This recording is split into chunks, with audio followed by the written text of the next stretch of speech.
I will call this special meeting on March 1st, 2023 to order of the Freight Advisory Committee, Special Committee of the AMATS, Anchorage Transportation Planning. Public involvement announcement. AMATS committee meetings are open to the public, and the public is provided an opportunity to comment at each meeting. Business items are presented by staff or consultant. After the committee discusses the business items, the public is invited to formally comment. Each participant will have 3 minutes to speak on their topic. If you're joining virtually and you're not a member of the committee, please turn your camera off when you're not speaking on an item. If you're joining us by phone, to mute and unmute the microphone, press *6. I don't know if anybody has the agenda in front of them. There's only one item on the agenda. Do we have to approve the agenda, John? Yes, you do need to have someone approve the agenda, please. Move to approve. Who was that, Steve? Yeah. Okay. And I'll second approving of the agenda. If there's anything without objection. All right. We don't have to approve previous special meetings minutes. There are none. The action item on the agenda is the selection of the critical urban freight corridor document. This is to help us qualify for extra a special bucket of ducats as far as federal funding goes. If the Metropolitan Planning Association has identified critical urban miles, urban freight corridors, I'm sorry. The last 10 years ago, Anchorage didn't approve any critical urban freight corridors, so this is just kind of housekeeping, making sure that we can qualify for that extra bucket of ducats. Can I get a motion to approve the AMATS document that identifies the critical urban freight corridors? I'll move to approve. Second. Bob Sherrill, I'll second. I think we got Richard and Excellent. Does anybody have any comments or questions about the document? so Joe, can everyone see the or do I need to pull that back up? Yeah, please put it back up, John. It flashed. It flashed and disappeared. Okay. Hopefully. Okay. Yeah. So this is, hopefully everyone can see this. This is the amended memo. The only change from the one that I sent out to everyone about 3 weeks ago or so, compared to this one, is the starting points were added and the code identification numbers were deleted, and both of those came from the statewide freight plan. So, but that's the only change. Otherwise, the termini and lengths of the proposed freight corridors are exactly the same as before. All right. With are there any objections to adopting the document to forward on to the Technical and Policy Committee? All right, without objection. Next up, we don't have any project and plan updates. I have no general information updates.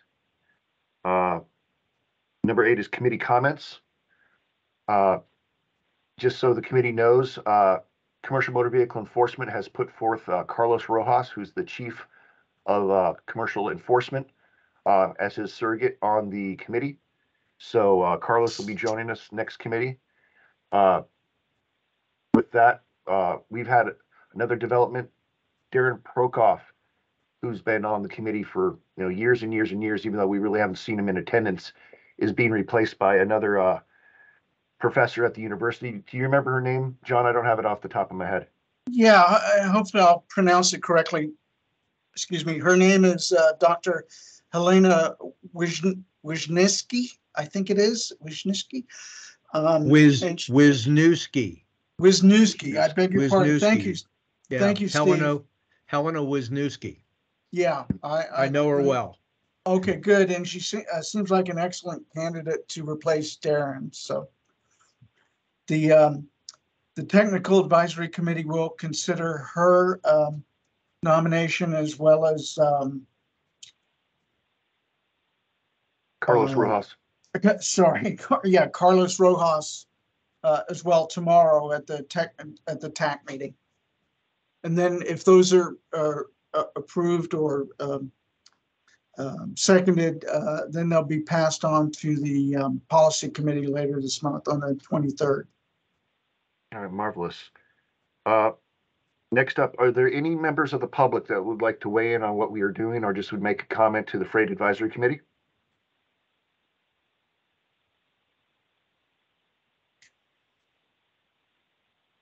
All right, well, thank you for taking time out of your afternoon Joe? to go ahead. Joe? Hey, Oh, I see a hey, Joe, hand you up. got, yeah, you got two hands up. Sorry. Okay. I didn't even see that. Kathy, Ms. Gleason. Hi, thank you, Chair and Committee, for allowing me to speak at your meeting this evening, or I guess it's still afternoon. I apologize, I've got a bit of a cold. So I just wanted to, I zoomed or teamed in on this because I did get the announcement with regard to putting a designation from Minnesota Drive to Muldoon Road as a critical urban freight corridor. And Turnagain Community Council boundaries, for those of you who may not realize it, starts right at Minnesota and Northern Lights and, continues west onto airport property.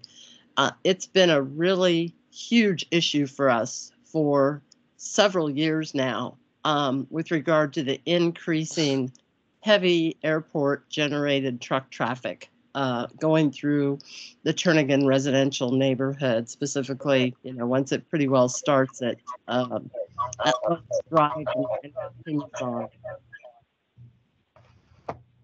And so we are just, I'm just trying to make sure that designating Northern Lights as a critical urban, corridor doesn't have any, from Minnesota on east, doesn't have any residual impacts with regard to then potentially increasing additional airport generated truck traffic beyond that boundary of Minnesota to the west, because it really is a negative impact for us right now.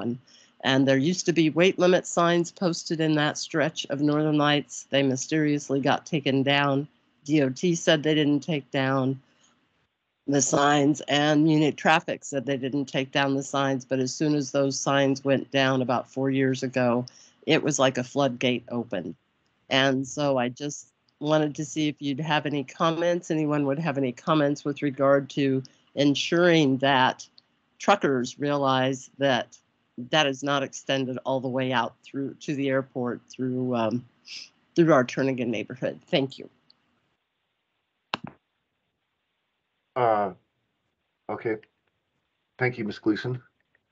James Starzak. Yeah, thanks. I actually just wanted to use this opportunity to reach out to Mr. Sherrill. I had a couple, I had an item that I wanted to discuss with you if you were able to stay on after the meeting. I'd greatly appreciate it.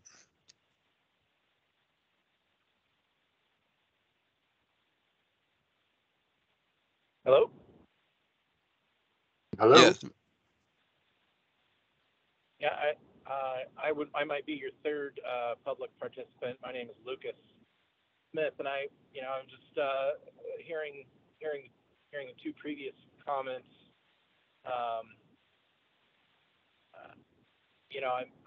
I'm familiar with the effort to expand complete streets to many of the truck and freight corridors in Anchorage, and I would just ask whether Anchorage is serious about being the freight center of Alaska. If many of the communities are interested in restricting truck traffic and applying complete streets to the freight corridors of Anchorage. It seems like something that isn't in the best interest of Anchorage. So I would just ask that the committee consider that and consider whether some of the urban freight corridor funds should go to other areas of the state that might stand to benefit more and might be interested in receiving and applying those to their freight corridors to the benefit of freight.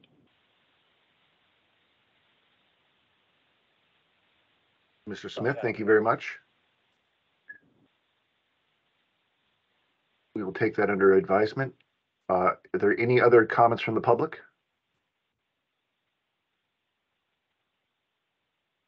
Kathy, are you doubling back or you still have your hand up from before? I apologize. No, I'm not doubling back. Thank you. Although I wouldn't mind if anybody might respond to my comment, but that may not be appropriate at this time. Kathy,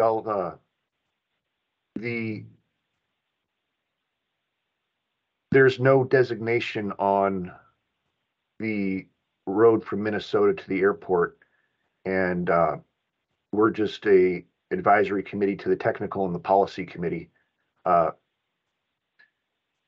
can reach out as the trucking association executive director. I could reach out to trucking companies and, ask that they be safe in that corridor between the airport and Northern Lights. But as this committee is only just an advisory committee to the technical and policy committee, I don't really have any authority to respond more to that, but I wish I could do better for you. With that, I'm going to adjourn this meeting, and thank you very much, guys. Have a good afternoon. Thank you. Thank you, Joe. And again, Bob, if you're available, I'd love to have a quick chat with you. Thank Okay, you. I'm available. Great. I'll even put my camera on. Well, let's do it.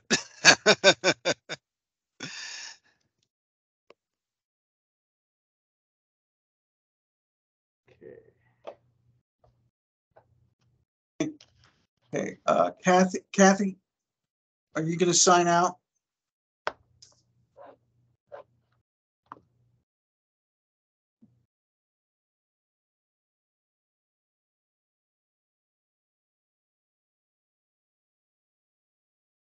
Yeah, Kathy, could you sign out, please?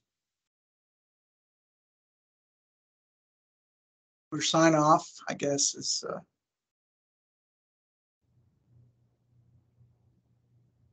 Yeah, Kathy, this conversation's outside of the FAC meeting, so I'm going to take the initiative and remove you. Okay. Not sure quite how to do that, but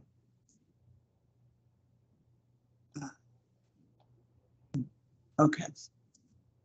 And yeah, John, John, if you don't need to, I mean, this doesn't have anything to do with the FAC. Oh, okay. I just didn't want to. If I leave, is that going to cut the meeting between you and Bob because I set up the meeting? I don't believe so. Okay. If not, you can call back and swear at me. But okay, All I'm gonna hit leave.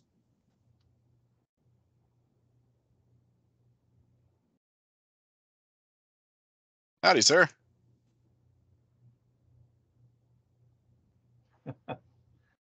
Yeah, I keep going in and out, so. No problem. So I was asked by my supervisor to reach out to you in regards to any planning efforts that may be ongoing on JBER that would have a transportation need attached to it. Basically, the DOT is continuously evaluating our investment strategy throughout the state. And recent demographic shifts kind of point to a population decline in the Anchorage area, and and may give some ammunition to people who would like to reallocate funding away from this area, away from improvements to this area's transportation network. Right. Um, Even though and it connects with everywhere else. Exactly. And we at Central Region, we try to make a robust argument against that kind of thing, and and for continuing investment, because like you say, it affects the entire state. And the data point that my boss was trying to get to was, are there, from like the JBear standpoint, is there a need for continuing in transportation investment to support some of the future plans for JBear, whether it be facility development, increased deployment, anything like that that we could use to help make our case for continued or increased. I mean, uh, I would think so. Um, we've just inherited the Army's winter training, and I can send you info on that. But what we may want to do is connect you up with the engineers, and Colonel Mueller is the group commander for the civil engineering group, and probably should have a discussion with him. I mean, he looks at JBear overall, mhm. and okay, we're not on. Huh? Okay, I'm back, I guess. Yeah. Yep. Never left. Keep getting cut. But the Army, I mean, we have an Army engineer, but we also have operations, and I can actually send you all the different exercises that they're involved with, and this big one they call JPMRC, Joint, let's see, Joint Pacific, and I've got it written there somewhere. I get a weekly email from the exercise guys, so Mhm. I don't mind sharing that with you all. A lot more exercises in going up from here to our areas up above Fort Greely, around Fort Greely. Mhm.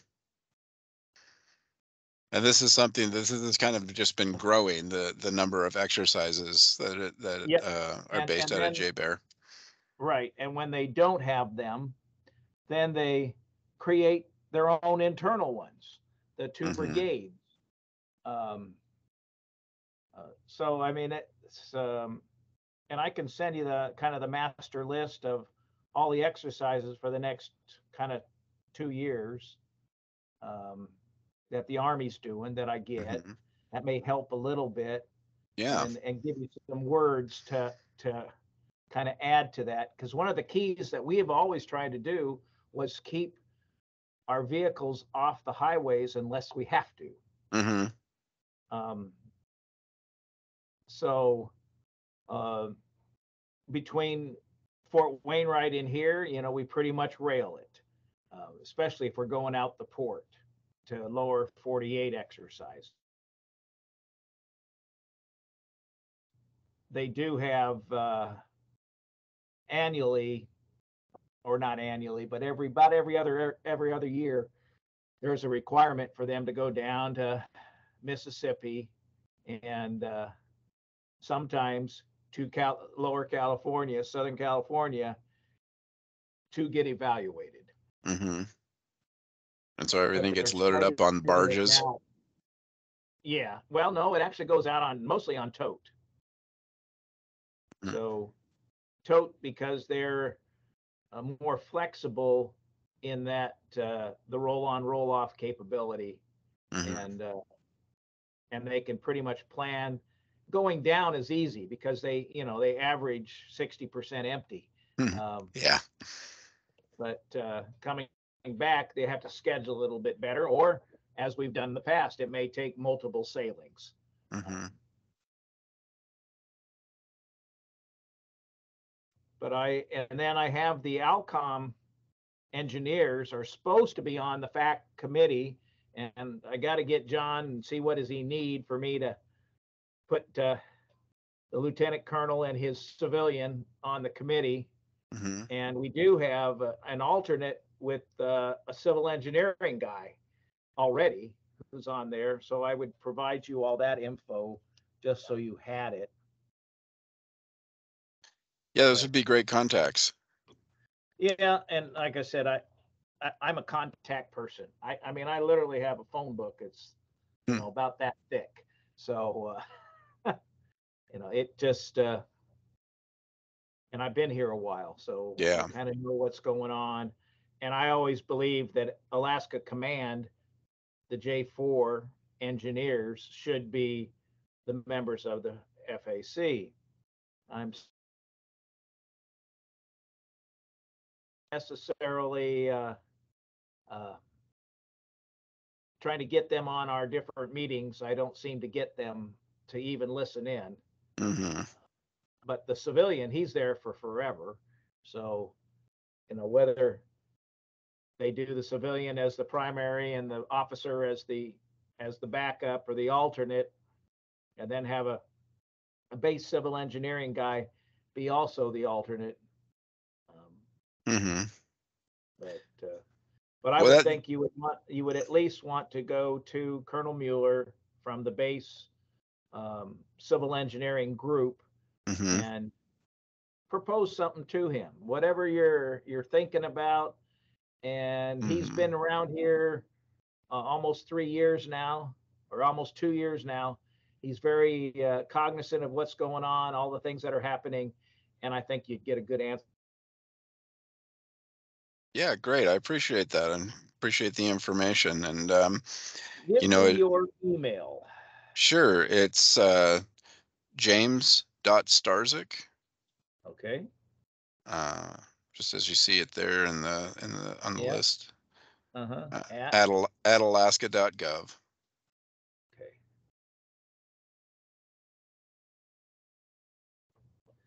So, and I'll let you approach them, and I'll pick on John so I can get.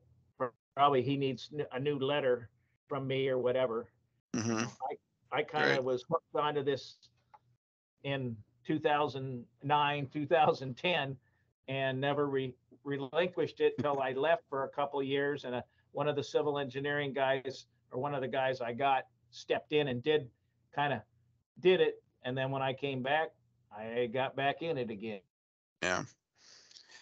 Well, yeah, I appreciate your help, and as you're sending me that email, if there's anything else that you can think of that would be useful for us to point out about JBER and operations there, to help, like I say, support our case for continued or increased funding around in the Anchorage area, be Right. greatly appreciated. And I believe Colonel Mueller would have that information. So he would have the monetary values that we deal with, the construction stuff, because he's in charge of that. Hmm. Any changes, the increase in population. So we have a slight increase in population coming up, and they know that 1 to 3 years ahead of time, Hmm. usually some places longer.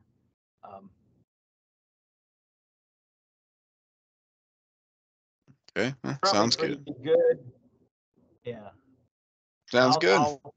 I'll forward you all their names and emails, and I will send you the exercise list. Trying to think anything else. I'll take a look and see what else I have in I call it my GWiz file Mhm. on JBER, and see if there's something else there that might give you some of the stats. I used to have that sitting on my wall, but I moved last September to a new office and never put it back up. Mhm. Yeah, great. I think that's really helpful. I appreciate all that. Okay, So it won't take up much more of your time, but I look forward to get that email and yeah, I'll definitely reach out to Colonel Mueller. okay, sounds All good. right. Take care. Thanks, Bob.